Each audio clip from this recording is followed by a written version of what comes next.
as cifras do mes de abril, que vemos que mentras en España, sin que sexa significativo a baixa, sí que se dá, aínda que só sexa de forma simbólica, unha baixa, en Galicia sigue subindo.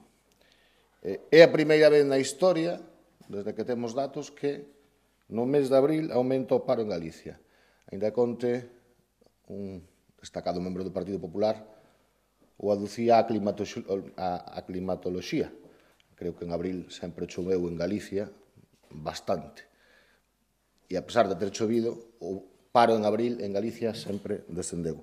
Hoxe temos 277.644 persoas no paro, da que case máis de 900 pasaron este mes de abril. Repito, mentras en España descendeu máis de 6.000 persoas. Estamos no grupo de comunidades con peor comportamento de paro. Isto denota unha falta absoluta de solucións para este gran problema, para este drama que vive Galicia, e vemos como o señor Feijóo, o presidente da Xunta de Galicia, mentras tanto, sigue ausente.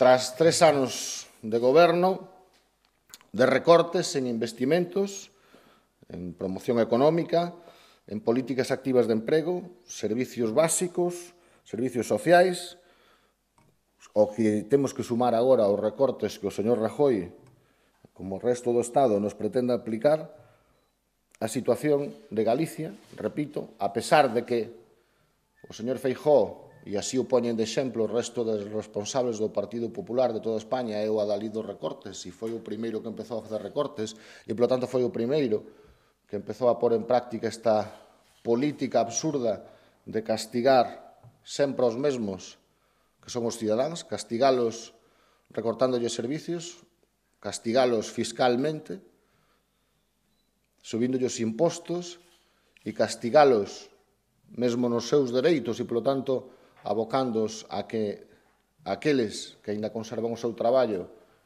teñan cada vez máis dúbidas de ter de que perdelo, nin siquiera teñan unha indemnización como antes tiñan, pois, a pesar de haber feito todo isto, ratificamos coa cifra coñecida onte que Galicia para nada ten un comportamento mellor co resto das comunidades, senón máis ben todo ao contrario.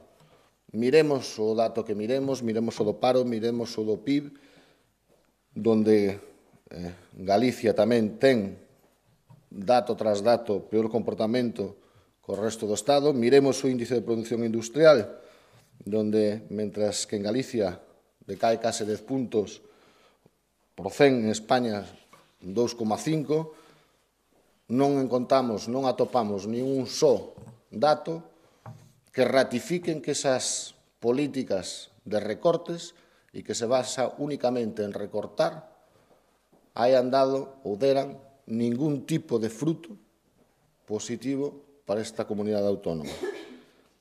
O señor Rajoy debería, polo tanto, reflexionar e, cando pon de exemplo ao señor Feijóo como gobernante de haber feito as cousas ben feitas, non sei se como gobernante para o señor Rajoy o señor Feijóo sacou algo en limpo. Dende logo, para os galegos e para as galegas, o señor Feijóo hoxe non pode presentarse diante dos galegos e galegas con ningún dato positivo que avalen esa política feita.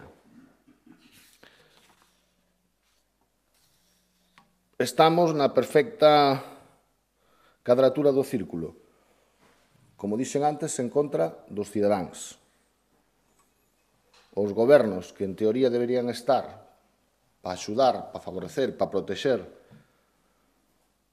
os cidadáns, o goberno do señor Feijóo leva 3 anos cargando os cidadáns e menoscabando os seus dereitos e os seus servicios en favor do negocio privado.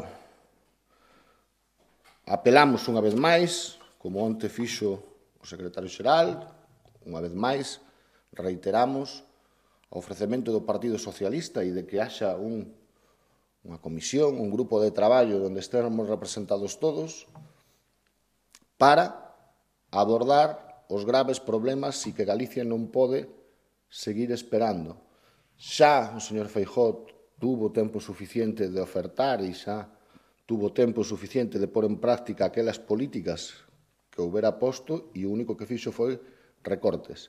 Por lo tanto, creo que, e así o fixemos chegar onte por carta, os galegos non poden seguir esperando a que o señor Feijóo siga errando R que R na súa política errática, valga a redundancia, mentras cada día nos desangramos absolutamente en todos os términos.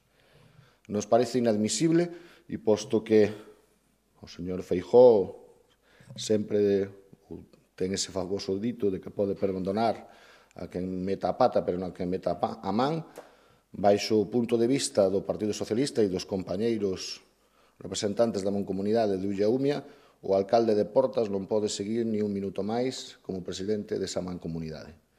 Recordemos todos que o xa condenado en reiteradas ocasións alcalde de Portas, neste momento, se encontra imputado por un gravísimo delito de fraude fiscal, moi similar nos términos, por certo, a un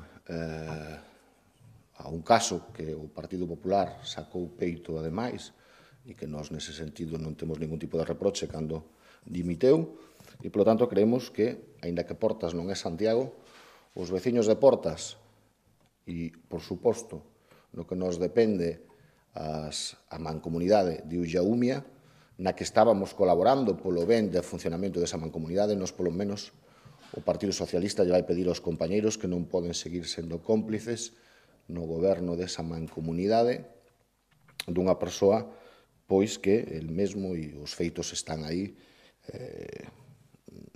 con un delito tan grave de fraude fiscal. Pachi Vázquez se refería claramente ao que é a persoa. As institucións sempre están por encima das persoas.